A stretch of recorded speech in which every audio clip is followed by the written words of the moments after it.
Salut mes amis vierges, je vous retrouve pour votre guidance générale du mois de juillet. Une guidance générale qui va concerner donc les vierges en signe solaire ou signe lunaire ou ascendant. Voilà.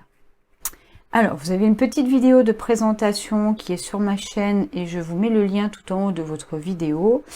C'est une vidéo qui vous présente les instructions, les cartes que j'utilise et aussi la méthode de tirage. Comme ça, moi, ça m'évite à chaque fois de répéter la même chose dans toutes les guidances. Et de toute manière, vous avez aussi tout ce qu'il faut dans la barre de description de votre vidéo, tout en bas de votre vidéo. Dans la barre de description, vous allez trouver les liens Vimeo pour le développement de votre tirage sur Vimeo. Vous avez également mon mail si vous souhaitez des guidances personnalisées. Et vous avez également les liens qui vont vous emmener vers les jeux que j'utilise. Tout ça dans la barre de description. Pour ce qui est des guidances Vimeo et guidances personnalisées, en ce moment, il y a des soldes. J'ai vraiment cassé un petit peu les prix pour fêter un peu cet été-là qui arrive à grands pas. Et donc tout est à prix réduit, donc n'hésitez pas, profitez-en. Vous avez également sur la chaîne en ce moment la roue de l'année, et là c'est plutôt la roue des 6 mois, c'est-à-dire une guidance du mois de juillet jusqu'au mois de décembre, qui peut être aussi intéressant à voir. Voilà. Allez, on passe tout de suite à votre guidance du mois de juillet. Nous avons en énergie du mois de juillet le 3 de coupe. Votre état d'esprit, c'est l'as de bâton. La situation sentimentale, le 10 de baguette.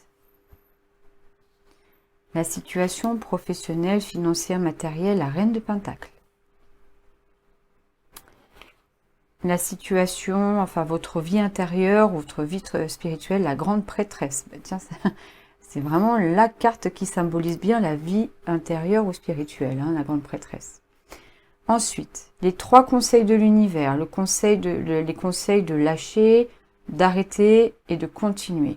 Ce qu'on vous conseille de lâcher, c'est un roi de coupe. Ce qu'on vous conseille d'arrêter, c'est le 2 de coupe. Et ce qu'on vous conseille de continuer, c'est le 9 de coupe. De la coupe, partout. Il y a quelque chose dans lâcher une personne qu'on aime, mais aussi d'être en relation amoureuse ou sentimentale, ou en tout cas un fort lien d'attachement avec cette relation. Moi, je pense que ces 2 cartes résonnent parce que on lâche une personne, mais aussi on arrête de se mettre à collaborer avec elle, ou en tout cas à être en lien. Ça peut être un conseil de peut-être de rompre ou de quitter cette personne. On verra sur la guidance en entier, puis bon, avec le deuxième tarot aussi et les oracles. Le blocage externe, c'est le grand prêtre. Alors le grand prêtre, pour ce tarot-là, c'est le hiérophante, pour ceux qui connaissent le tarot, ou alors le pape. Une arcane majeure qui arrive, ici on a la grande prêtresse, et une arcane majeure aussi ici avec le grand prêtre. La partie de vous qui vient vous influencer, mais de manière un peu dysfonctionnelle, c'est le 3 de baguette. La ressource externe, c'est un prince d'épée. La ressource interne, donc la part de lumière, là c'est plutôt la part d'ombre, là c'est la part de lumière, le 7 de pentacle. Les pentacles, c'est un peu votre énergie. Vous êtes un signe de terre, donc tout ce qui est pentacle, c'est un peu votre énergie. Ici, c'est vous, par exemple, la reine de pentacle. Ensuite, les actions à entreprendre, c'est le prince de coupe. La fin du mois, c'est la dame. Tiens, la dame, c'est l'impératrice dans le tarot. Donc encore une arcane majeure dans la fin du mois. Là, c'est quelque chose d'important, ce qui se passe après avoir vécu toutes ces situations avec ces blocages, etc. Il y a quelque chose quand même à la fin du mois qui est très positif. Il y a une idée de création, là, une idée de création. Et la prochaine étape, c'est le pendu. Bon. Très intéressant. On va aller donc interpréter tout ça. N'oubliez pas qu'à la fin, je tire un deuxième tarot avec également des oracles. Et ça va développer le tirage sur une plateforme qui s'appelle Vimeo. Ceux qui ne souhaitent pas aller sur Vimeo, moi je vous engage d'aller jusqu'au bout de la vidéo parce que je vous montre les cartes. Alors, on y va. L'énergie de ce mois de juillet, c'est le 3 de coupe. C'est une énergie de collaboration à plusieurs, de vivre ensemble à plusieurs, de célébrer. Il y a aussi une idée de célébration. Moi, j'ai plus la tendance à me dire que ce mois de juillet, ça va être l'occasion de travailler ou de fêter ou de partager des moments à plusieurs.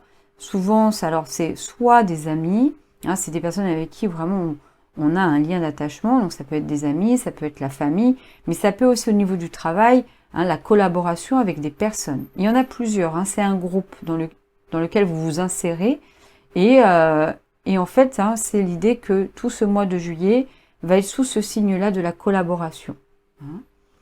Ensuite, votre état d'esprit, c'est de pouvoir accueillir des projets, des nouveaux projets. Alors, vous êtes quand même un peu dans une attente que ces projets arrivent. Vous essayez de manifester ça par une demande, par votre mental ou par un souhait, etc. C'est pas vraiment vous qui êtes en action, c'est quelque chose de l'extérieur qui se présente à vous et qui est complètement nouveau, qui est différent de ce que vous avez pu vivre jusqu'ici et qui est, c'est un peu comme des propositions de projets, d'actions, de situations. Ça peut être pour certains, par exemple, un nouveau job ou une nouvelle opportunité de compétences ou une formation. Ou voilà, c'est dans les actions, c'est dans les projets. Et c'est nouveau et ça émerge et ça vient d'ailleurs, ça vient pas de vous. Vous êtes plutôt dans l'accueil et je pense que vous souhaitiez ça aussi. Vous êtes dans cet état d'esprit-là de « Allez, j'aimerais qu'on vienne à moi et qu'on me propose des choses. » Au niveau de votre situation amoureuse ou sentimentale, c'est là où ça se complique un petit peu. Il y a des personnes parmi vous, peut-être pas tout le monde, vous ne pouvez pas raisonner sur toutes les situations, donc qui ont pu traverser ou vont traverser des moments un petit peu d'obstacles là dans sa vie amoureuse ou sentimentale, que ça soit dans votre couple ou dans votre famille ou au sein de personnes avec qui vous êtes en lien d'attachement fort, d'accord ?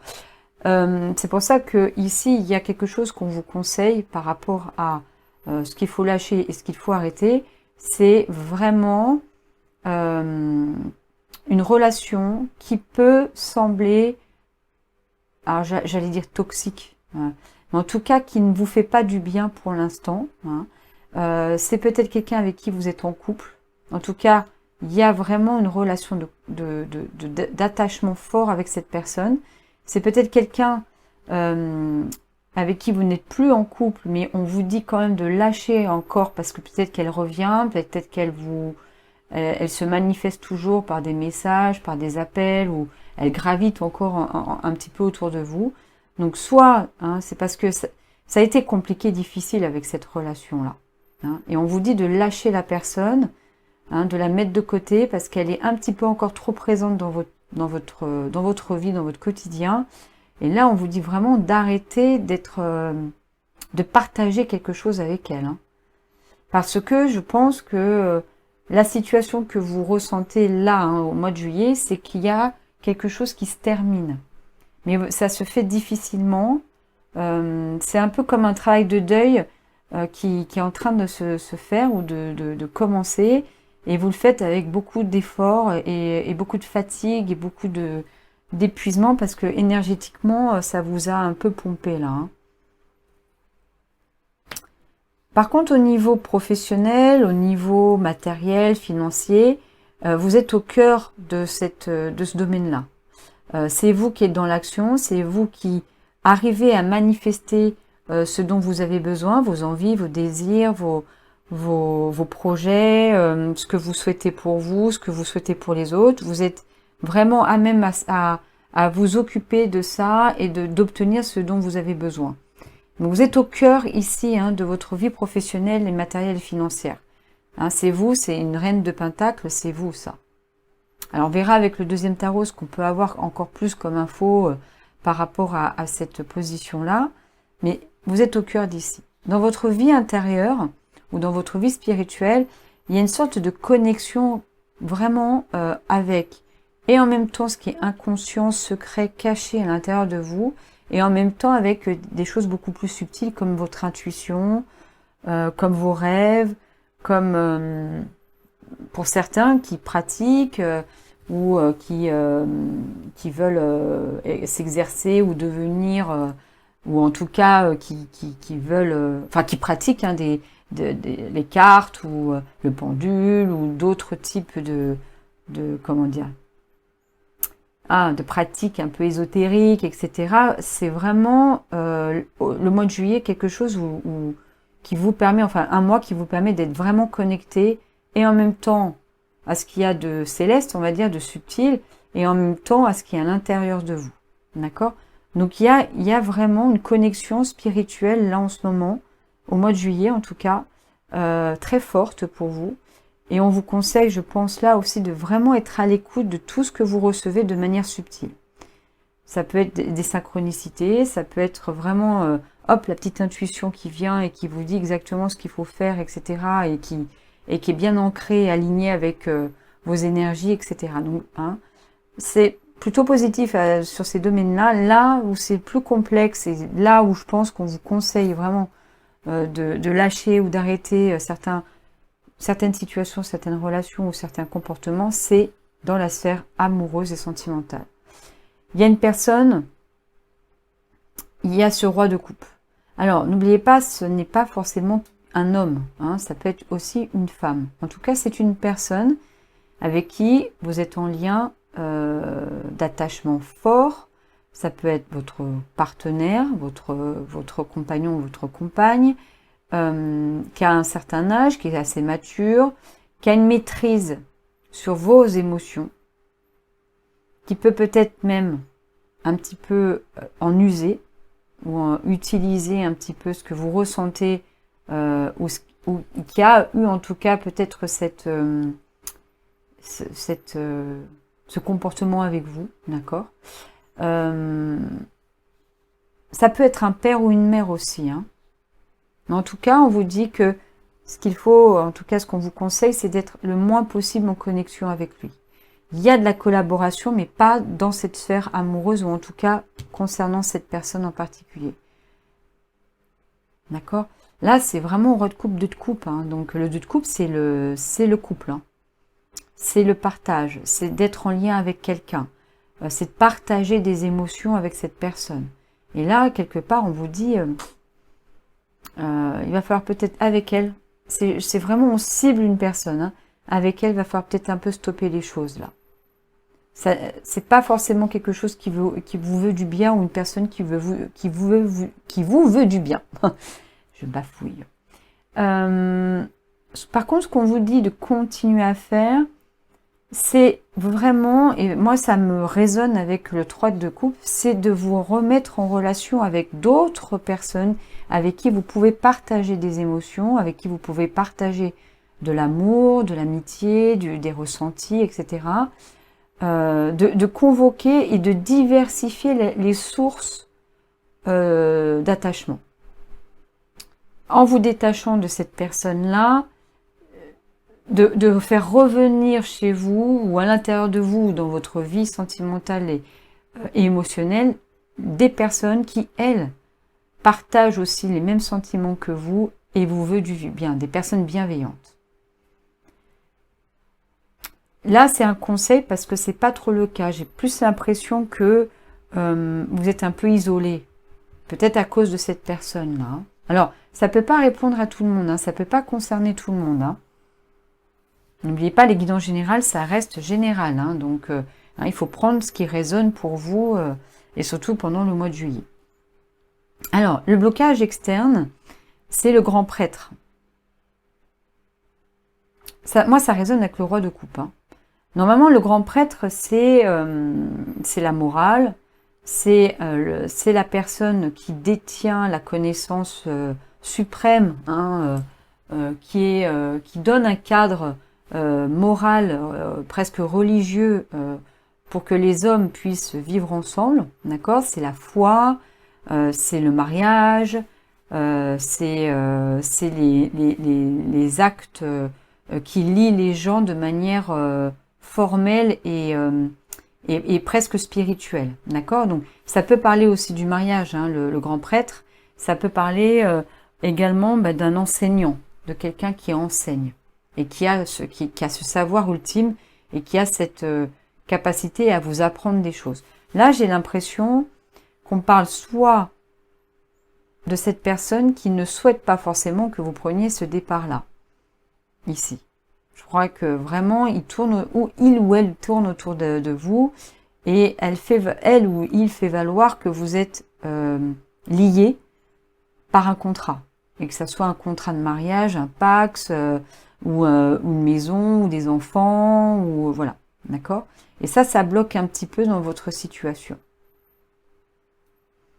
Ou alors c'est l'idée que cette personne a une telle influence sur vous, a une telle emprise sur vous, parce que c'est quelqu'un que vous considérez comme très sage, comme plus expert que vous, comme plus mature que vous, comme plus intelligent presque vous voyez, hein, vous vous sentez un petit peu dévalorisé par cette personne parce qu'elle a du charisme, elle a une connaissance, un savoir, et vous, voilà, c'est difficile pour vous de vous détacher, de vous délier hein, de cette personne et de son emprise. Alors, ici, c'est les blocages internes. Donc, c'est la partie de vous un peu dysfonctionnelle qui est activée par les situations que vous rencontrez au mois de juillet. C'est pour ce que je peux entendre, c'est qu'une partie de vous est un peu trop dans l'attente. Ça me fait penser que là, hein, il y a une proposition, vous aimeriez qu'on vous fasse une proposition, vous aimeriez que les choses viennent à vous, que ça vienne de l'extérieur, et cette partie de là, elle est vraiment presque à ne faire qu'attendre en fait. Elle n'est pas elle-même à prendre de la baguette et à aller dans l'action. On n'est pas hein, dans ce tarot-là, en tout cas le 3 de baguette, c'est plutôt j'attends, je vois au loin hein, le chemin qu'il faut emprunter, mais je suis un peu bloquée par ces 3 bâtons là, et j'attends que soit quelqu'un me propose des choses, soit qu'on m'enlève ces 3 bâtons, mais c'est pas moi qui le fais. Là, je fais que observer ce qui pourrait venir ou ce qui vient à moi. Là, le 3 de bâton, c'est une énergie vraiment lente. Il n'y a pas d'action vraiment. On est plutôt dans cette phase d'observation, d'évaluation aussi et d'attente. Et ça, c'est une partie de vous qui bloque un peu la situation, ou en tout cas là, des choses que vous rencontrez au mois de juillet. Là. La ressource externe, c'est un prince d'épée. Il est possible que vous soyez entouré quand même d'autres personnes. Et puis bon, de toute façon, c'est un peu l'énergie du mois de juillet où vous allez collaborer, vous allez être en lien, vous allez avoir des moments comme ça où vous allez rencontrer du monde, vous allez partager avec des personnes, vous allez pouvoir échanger avec des personnes. Et il y a sûrement, parmi toutes ces personnes qui vous entourent, une personne qui croit en vous, qui a énormément de pensées, d'idées, qui peut même être un moteur pour pouvoir hein, vous engager, peut-être hein, d'essayer de vous empêcher d'être trop justement dans cette attente. C'est peut-être aussi la ressource, c'est peut-être cette personne qui va vous emmener parce que lui ou elle aura des idées pour pouvoir vous donner des opportunités, pour vous bouger un petit peu. Elle est là, elle est à côté de vous, elle est très encourageante, elle vous porte et elle croit en vous. Elle se bat presque même pour vous en fait. Surtout si à un moment donné vous pouvez ressentir un petit peu de frustration, d'angoisse, etc. Et il y a aussi, ce que j'entends, c'est que de toute manière, les situations hein, qui peuvent être complexes ou compliquées vont devoir à un moment donné être éclaircies. Il y a aussi, ce qu'on me dit, c'est que vous allez recevoir aussi pas mal de messages. Mais ça, je vais voir avec le deuxième tarot, mais c'est ce que j'entends aussi. La ressource interne, donc ça, c'est votre partie de vous sur lequel vous pouvez vous appuyer parce qu'elle a des compétences, des connaissances et qui peut aller aussi... alors ça peut être en conflit, mais ça peut aussi dialoguer ensemble pour que les obstacles soient moins importants pour vous. Le 7 de Pentacle, c'est l'idée... Vous voyez, ça c'est un druide qui vient couper du gui parce qu'il a besoin d'avoir des ingrédients pour faire ses rituels, pour faire ses potions, pour devenir compétent en fait. Il vient chercher des ressources en fait. Il vient prendre ce qui existe, il prend pas des choses qui n'existent pas. Et il va prendre des choses qui ont bien évolué, progressé et sont arrivées à maturité. Donc ça, c'est une partie de vous qui peut aller à l'intérieur de soi et s'appuyer sur des acquis qui sont présents et aussi qui peut s'appuyer sur ce que vous êtes en train de récolter. Je sais que ça a l'air comme ça un peu flou, mais je pense que pour vous, ça peut résonner. Il y a une partie de vous qui est assez compétente, qui sait quel choix elle doit faire et qui sait vers quoi il faut... non,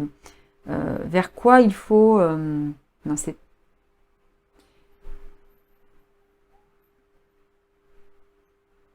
Qui sait qu'en fait, il y a des choses qui doivent être récoltées. Et ces choses-là sont matures pour pouvoir le faire. Je pense que ça résonne avec un peu l'as de bâton. C'est-à-dire que vous aimeriez qu'il y ait de nouvelles choses, alors que cette partie de vous, elle pourrait déjà s'appuyer sur ce qu'il y a à l'intérieur de vous, en termes de compétences, de savoir-faire, de savoir-être. Vous n'avez pas forcément besoin que quelque chose vienne de l'extérieur, en fait, parce qu'il y a déjà cette partie de vous qui a déjà pas mal de choses à proposer et c'est à l'intérieur. Les actions à entreprendre, c'est le prince de coupe.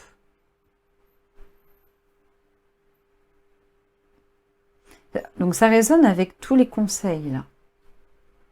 En quoi le prince de coupe ici peut être une action? Moi je pense que normalement le prince de coupe c'est le valet de coupe. D'accord?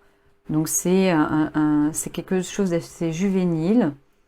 C'est quelque chose qui peut ressembler par exemple à un enfant ou est-ce qu'il faudrait pour vous peut-être plus vous concentrer sur votre vie de famille, mais dans le sens vous occuper de vos enfants, parce qu'il y a la dame ici aussi à la fin du mois. Donc l'impératrice, c'est la mère, c'est la maternité, c'est la fécondité, c'est la création à la fin du mois.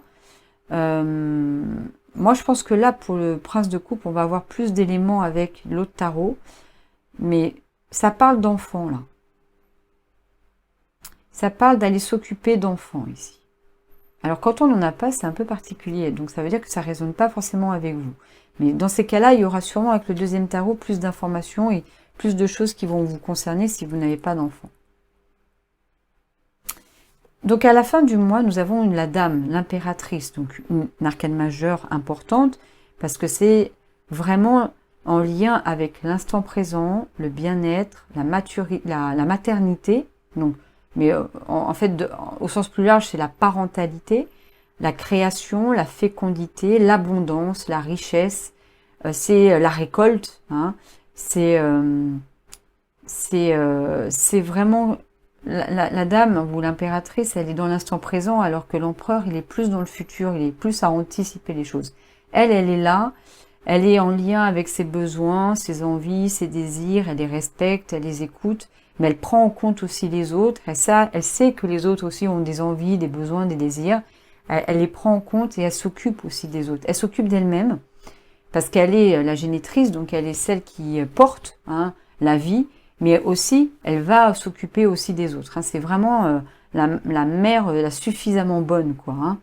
Donc, à la fin du mois, il y a une idée pour vous de maternité, parentalité, de création, de fécondité, et ça peut concerner tous les domaines de vie.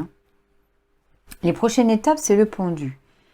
Les prochaines étapes, c'est le sacrifice. C'est qu'à un moment donné, il y a des personnes parmi vous qui vont devoir abandonner ou sacrifier quelque chose de très personnel. Mais c'est une action que vous faites par vous-même. C'est une action que vous sentez que de toute manière, il y a une obligation de passer par cette étape-là, de devoir à un moment donné, pour pouvoir peut-être progresser, pour pouvoir avancer dans des projets, pour pouvoir collaborer avec des personnes, pour pouvoir se libérer d'une relation un peu complexe et compliquée ou toxique, il va falloir abandonner des choses. Et de se mettre dans cet état un petit peu de lâcher prise, hein, d'aller au tréfonds de soi-même, d'aller identifier les causes, les racines des problèmes que vous rencontrez ou des problématiques que vous rencontrez, pour enfin passer à l'étape d'après de la fin, hein, l'après c'est la mort, hein, donc c'est pour enfin faire disparaître quelque chose derrière. Bon, alors on va regarder avec le deuxième tarot les oracles. Donc je vais faire le tirage sur cette vidéo, sur cette guidance. Pour ceux qui veulent aller sur Vimeo, vous avez votre lien sur Vimeo, donc continuez, comme ça vous allez voir toutes les cartes tomber. Et pour ceux qui ne souhaitent pas aller sur Vimeo, ce que je peux vous conseiller, c'est comme je vais vous montrer chaque carte, c'est de laisser venir à vous votre intuition, parce que en ce moment vous êtes bien connecté. Donc vous regardez les cartes et vous prenez le temps de laisser venir à vous les messages, les intuitions, les synchronicités, tout ce que vous voulez, et vous prenez ce qui résonne pour vous, d'accord? Et pour les autres qui ont envie d'aller plus loin dans le développement de leur tirage, on se retrouve là-bas à la fin de la vidéo. Donc je vais accélérer et je vous retrouve tout de suite après.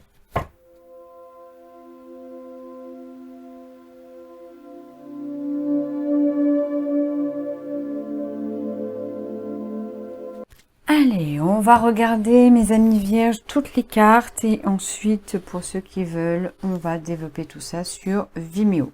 Allez, je vous laisse regarder et laisser venir à vous les messages, les intuitions. Donc, l'énergie de votre mois de juillet, c'est le 3 de coupe avec le 9 de coupe. 9 de coupe qu'on avait aussi ici, c'est-à-dire dans les conseils de l'univers, de ce qu'il faut continuer et améliorer. Donc vous voyez quand même, ça répond bien à l'énergie du mois de juillet aussi. Votre état d'esprit, quand vous arrivez au mois de juillet, c'est l'as de bâton avec le 8 d'épée. On a plus de précision. C'est pour ça que vous êtes dans l'attente. Il se passe quelque chose à ce niveau-là. Ensuite, le 10 de baguette en amour ou dans votre situation sentimentale, émotionnelle, c'est le 10 de baguette avec la reine de coupe et les cartons. Dans la sphère professionnelle, financière et matérielle, nous avons la reine de pentacle avec la renaissance. Donc là, c'est le jugement, pour ceux qui connaissent le tarot, et le temps. Votre vie spirituelle ou votre vie interne, intérieure, la grande prêtresse avec les amants et l'argent.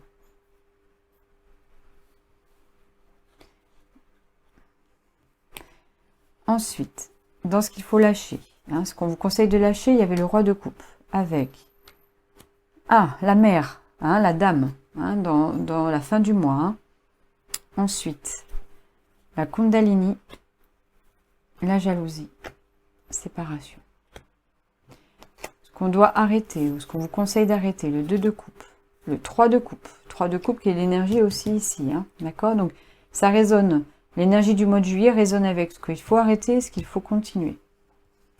Le gentleman, la distance, innocence. Et si vous aviez une question, c'est la réponse est non. Ça, c'est quelque chose où il n'y a pas d'interprétation à avoir, mais ça répond à une question et vous avez cette réponse-là. Ensuite, le 9 de coupe, ce qu'il faut continuer ou améliorer. Le 9 de coupe avec la reine de bâton, le sécateur, enfermement, le projet et le choix. Les blocages externes, nous avons le grand prêtre, le hiérophante, avec le 9 de bouclier, la vibration, le bouclier, le désespoir. La partie de vous qui bloque ou qui influence de manière un peu dysfonctionnelle, le 3 de baguette avec le 5 de coupe, le tango, le boomerang, le bonheur et le désir. Les ressources externes. Prince d'épée avec Merlin. Merlin, c'est aussi la Vierge. Hein. Ça résonne avec votre signe là. Le théâtre, au niveau amoureux, hein, le théâtre, professionnellement, donc plutôt l'ouverture. Il y a une triangulaire. Ça, c'est une ressource. Hein. Les ressources externes. Hein, donc la partie de vous qui vous influence de manière positive. 7 de Pentacle, le 2 de bâton, la petite voix, la correspondance, loisir, amitié, accident. Les actions à entreprendre. Le prince de coupe avec la tempérance. Hein, l'équilibre, c'est la tempérance. Hein. Le crépuscule, le travail, communication, amour, brouillard. Et enfin, donc, hein, la fin du mois, nous avons la dame avec le valet de bouclier, l'œillet, le retour, apaisement. Les prochaines étapes ou la prochaine étape, c'est le pendu avec le 3 de bâton, hein, qui est ici aussi, hein, l'aloe vera, trahison, la fin. Voilà, bon écoutez, j'espère que ça vous a plu. Hein, n'oubliez pas, il y a d'autres guidances intéressantes à voir sur la chaîne parce qu'il y a la roue des 6 mois par exemple. Tout est en solde pour ce qui est des guidances Vimeo ou les guidances personnalisées. De toute manière, on se retrouve aussi pour les autres guidances mensuelles qui vont arriver au mois d'août, au mois de septembre, etc. Pour les autres, je vous retrouve sur Vimeo, on va développer ça ensemble. Et puis sinon, je vous souhaite une belle journée ou une belle soirée. À très bientôt.